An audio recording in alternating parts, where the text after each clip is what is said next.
on your safety tonight ahead of what will be a very busy summer in D.C. The Trump administration already announced a summer surge of federal law enforcement, like the National Guard, to make sure everyone stays safe. So what impacts have those members had on safety in the district since they've been deployed since last August? Our Rafael Sanchez Cruz is going through a new study to answer that question and shares what Mayor Bowser has to say about it all. The study reinforces that crime here in D.C. is going down. The study comes out at a time when the Trump administration is considering doubling the number of National Guard troops for the nation's 250th anniversary, bringing the total here in D.C. to 5,000 troops. We're not done.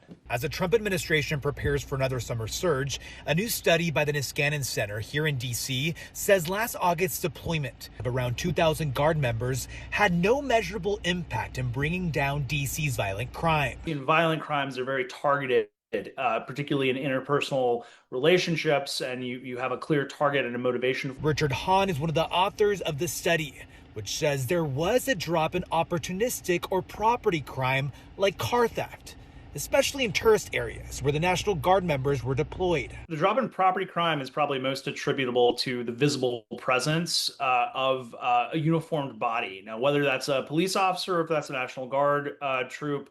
We've maintained this whole time, though, that we don't believe that National Guard should be doing law enforcement activity in the district. D.C.'s Deputy Mayor of Public Safety, Lindsay Appiah, says among her takeaways from this study is that MPD's proactive enforcement is working. And that is what you've seen over the past couple of years. Police in community, walking the foot beats, doing community walks, and actually enforcing things. Based on public data, the study says the daily cost of a Guard member is $607 per day compared to $384 for an MPD officer. It's estimated that the Guard's deployment between August through December cost about $185 million.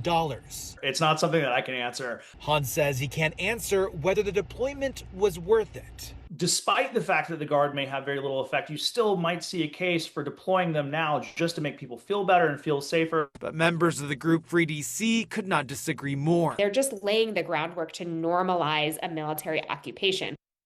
We've reached out to the White House for comment. They acknowledged our request, but have yet to hear back.